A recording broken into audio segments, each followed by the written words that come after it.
সুপ্রিয় শিক্ষার্থীরা, আশা করি তোমরা সবাই ভালো আছো এবং নিরাপদে আছো। আজকে আমি তোমাদের গুণগত রসায়ন প্রথম পত্রে বোর পরমাণু মডেল ও বর্ণালী নিয়ে আলোচনা করব। আমরা গত ক্লাসে বোর পরমাণু মডেল নিয়ে অনেক আলোচনা করেছি। তার মধ্যে আবার বর্ণালী জিনিসটা নিয়ে কিছুটা বলেছিলাম, যে বর্ণালী জিনিসটা আসলে কীভাবে তৈরি হয়। তো আমরা দেখব বোর পরমাণু মডেল এবং সেখান থেকে বর্ণালীর ব্যাখ্যা। তো আমরা দেখব একটা চিত্র দেখব যে এগুলো হচ্ছে কি শক্তি স্তর। আমরা যেরকম এরকম দেখাই জিনিসগুলো, যে প্রথম শক্তি স্তর, দ্বিতীয় শক্তি স্তর, তৃতীয় শক্তি স্তর, এই জিনিসগুলো জাস্ট রেখার আকারে, একটা সরল রেখা আকারে দেখালাম। এই শক্তি স্তরগুলো 1, 2, 3, তারপর আবার 4 হয়। যে শক্তি স্তরগুলো আমরা কি একটা রেখার সাহায্যে দেখালাম। n=1 প্রথম শক্তি স্তর, 2, 3 তৃতীয় শক্তি স্তর, চতুর্থ শক্তি স্তর, পঞ্চম শক্তি স্তর। এই জিনিসগুলো আমরা একটা রেখার মাধ্যমে দেখানোর চেষ্টা করলাম। তো বর্ণালী জিনিসটা কিভাবে তৈরি হয় আমরা আগে বলেছিলাম, যখন কোনো পরমাণুর মধ্যে লাইট পাস করা হয়, তখন সেই পরমাণুর মধ্যে যে ইলেকট্রনগুলো থাকে, ইলেকট্রনগুলো কী করে শক্তি শোষণ করে, অ্যাবজর্ব করে শক্তি স্তর চেঞ্জ করে, উচ্চ শক্তি স্তরের তারা চলে যায়। যেমন কোনো ইলেকট্রন যদি প্রথম শক্তি স্তরে থেকে শক্তি শোষণ করে, তাহলে ইলেকট্রনগুলো লাভ দিয়ে দ্বিতীয় শক্তি স্তরে চলে যায়। অনুরূপভাবে দ্বিতীয় শক্তি স্তরে যদি কোনো ইলেকট্রন থাকে, সেই ইলেকট্রনগুলো লাভ দিয়ে কি শক্তি শোষণ করে, শক্তি যেহেতু বেড়ে যায় সেই শক্তিগুলো শোষণ করে তৃতীয় শক্তি স্তরে চলে যায়। তৃতীয় শক্তি স্তরগুলো চতুর্থ কিংবা দ্বিতীয়গুলো শক্তি বেশি শোষণ করলে তৃতীয় শক্তি স্তরে চতুর্থ শক্তি স্তরে। তো এই জিনিসগুলো এইভাবে ইলেকট্রনগুলো ধাপান্তর হয়, এক ধাপ থেকে অন্য ধাপে, এক শক্তি স্তর থেকে অন্য শক্তি স্তরে চলে যায়।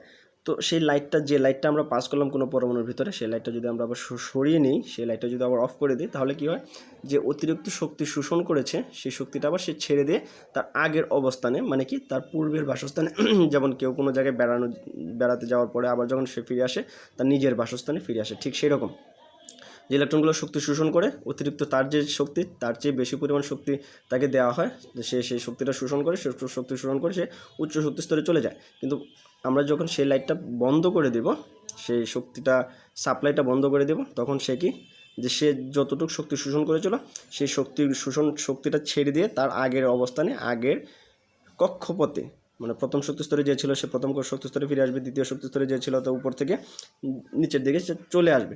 তো আমরা কি বলছিলাম, যে সে শক্তিটা শোষণ করে সেই শক্তিটাকে সে ছেড়ে দেয় লাইট আকারে। লাইট দিচ্ছি, শক্তি যখন সে ছেড়ে দেয়, সেই লাইটটাই আবার ছেড়ে দেয়, তখন কি সেটা একটা রেখার সৃষ্টি করে। হয়তো তোমরা এভাবে বুঝবে না, কম্পিউটারে যখন দেখা হয় তখন সেগুলো একটা বর্ণালী, যেমন আমি বলেছিলাম যে রংধনুর মতো এরকম একটা বর্ণালী, অনেকগুলো বর্ণালী রেখা, রংধনু, এগুলোকে রেখা বলা হয় সাধারণত। এই যে বর্ণালী জিনিসগুলো বলা হচ্ছে, এগুলো সাধারণত কি ওইরকম আলোর রেখা, আলোক ছটা, মানে অনেকটা রংধনুর মতো আমি বললাম, যে বোঝার জন্য বললাম, যে একটা এরকম রেখার সৃষ্টি হয়, কম্পিউটারে দেখা যায়।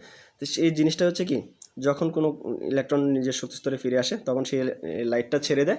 তো সেই লাইটটা আমরা দেখতে পাই, যদি লাল হয় লাল, কালো সাদা হলে সবুজ হলে সবুজ, হলুদ হলে হলুদ, সেই যেই রেখাটা যে শক্তিটা শোষণ করেছে সেটা ছেড়ে দেয়। তো সেই শক্তির তরঙ্গ দৈর্ঘ্য কত, সেই শক্তির তরঙ্গ দৈর্ঘ্য যদি লাল আলোর সাথে মিলে যায় সেটা লাল দেখাবে, সেই শক্তির তরঙ্গ দৈর্ঘ্য যদি সবুজের সাথে মিলে যায় সেটা সবুজ দেখাবে। এটার বিভিন্ন উপর নির্ভর করতেছে।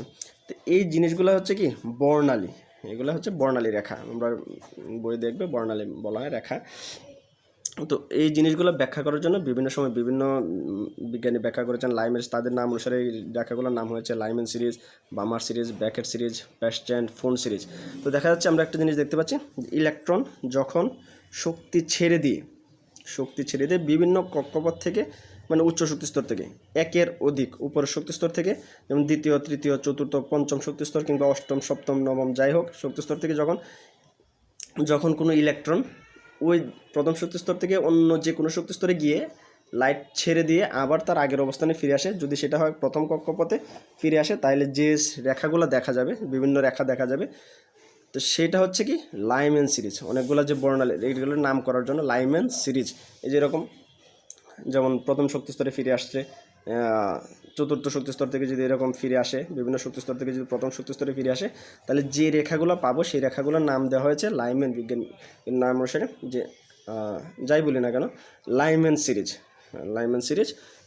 তার পরবর্তীতে হচ্ছে যে n1 = 2, যদি কোনো ইলেকট্রন উচ্চ শক্তি স্তর থেকে যে কোনো উচ্চ শক্তি স্তর থেকে দ্বিতীয় কক্ষপথে ফিরে আসে, এরকম লাইট ছেড়ে দিয়ে দ্বিতীয় কক্ষপথে ফিরে আসে, তখন যে রেখা বা বর্ণালী জিনিসগুলো পাই সেটা হচ্ছে কি বামার সিরিজ। সেই সিরিজগুলোকে বলা হয় কি বামার সিরিজ। এটা হচ্ছে এক একজনের এক একটার যাই হোক। তারপরে হচ্ছে কি ব্র্যাকেট সিরিজ। কোনোভাবে আমরা জিনিসটা বললাম যে কোনো ইলেকট্রন যদি উচ্চ শক্তি স্তর থেকে যেমন এই দেখা এখানে N1 = 3 দেওয়া আছে, 3-র চেয়ে যে কোনো শক্তি স্তর বড় উচ্চতর শক্তি স্তর 4, 5, 6, 7 থেকে তৃতীয় কক্ষপথে ইলেকট্রন ফিরে আসে, তাহলে সেই যে বর্ণালী রেখাগুলো পাওয়া যাবে সেটার নাম হচ্ছে কি ব্র্যাকেট সিরিজ। অনুরূপভাবে সেম যদি সেটা চতুর্থ শক্তি স্তরে ফিরে আসে সেটার নাম হচ্ছে প্যাস্টেন সিরিজ। অনুরূপভাবে পঞ্চম শক্তি স্তরে তার উপরের যে কোনো শক্তি স্তর থেকে 6, 7, 8 থেকে যদি পঞ্চম শক্তি স্তরে ইলেকট্রনগুলো ফিরে আসে শক্তি ছেড়ে দিয়ে, তাহলে যে রেখাগুলো পাবো সেটা হচ্ছে ফুন্ড সিরিজ। এটা হচ্ছে বিভিন্ন শক্তি স্তর থেকে প্রথম কক্ষপথে, দ্বিতীয় কক্ষপথে, তৃতীয় কক্ষপথে। একটা জিনিস মনে রাখবা, এখানে যে শক্তি স্তরটা থাকবে অবশ্যই বাকিগুলো তার চেয়ে কি উচ্চতর শক্তি স্তর থেকে ফিরে আসতে হবে। সবসময় ইলেকট্রন কি উচ্চ শক্তি স্তর থেকে শক্তি ছেড়ে দিয়ে নিম্ন শক্তি স্তরে শক্তি শোষণ করে উচ্চতর শক্তি স্তরে যায়, কিন্তু শক্তি ছেড়ে দিয়ে নিম্ন শক্তি স্তরে ফিরে আসে। তাহলে এখানে N1 = 3, অবশ্যই তার উপরে শক্তি স্তর 4, 5, 6 থেকে ফিরে আসবে, তাহলে যে সিরিজটা পাবো সেটা হচ্ছে কি ব্র্যাকেট সিরিজ। সবগুলোই কাহিনী একই রকম।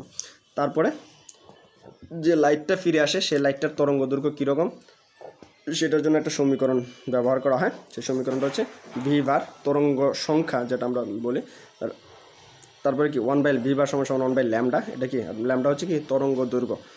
এটা সমীকরণটা কি যে লাইটটা ছেড়ে আসে তার তরঙ্গ দৈর্ঘ্য বের করার জন্য সাধারণত এই সমীকরণটা ইউজ করা হয়।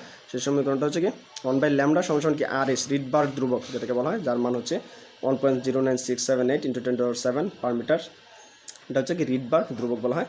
তো 1/n1² - 1/n2², এগুলো হচ্ছে কি শক্তি স্তর। N1 হচ্ছে যে শক্তি স্তরে ফিরে আসে, N2 হচ্ছে কি যে শক্তি স্তর থেকে ফিরে আসে। N1 হচ্ছে কি যে শক্তি স্তরে ফিরে আসে, N2 হচ্ছে কি যে শক্তি স্তরে ফিরে আসে। এটা কি যে লাইটটা ফিরে আসে সেই লাইটটার তরঙ্গ দৈর্ঘ্য বের করার জন্য সাধারণত এই সমীকরণটা ব্যবহার করা হয়। তো আশা করি তোমরা কিছুটা বুঝতে পেরেছো কী জিনিস আলোচনা করলাম। বোর পরমাণু মডেল এবং বর্ণালী কীভাবে সৃষ্টি হয় সেই জিনিসগুলো আমরা দেখালাম, এবং সেই বর্ণালীগুলোর বিভিন্ন নামকরণ করা হয় কক্ষপথের উপর ভিত্তি করে, লাইম্যান, বামার, প্যাস্টেন, ব্র্যাকেট, ফুন্ড। এবং যে রেখাটা যে লাইটটা আমরা পাই বর্ণালীতে সেই লাইটটার তরঙ্গ দৈর্ঘ্য কীরকম হবে সেটা আমরা বের করতে পারবো যে কক্ষপথে ফিরে আসে, এবং যে কক্ষপথ থেকে ফিরে আসে সেটার জন্য সমীকরণটা ব্যবহার করা হয়। আশা করি তোমরা বুঝতে পারছো। সবাইকে ধন্যবাদ।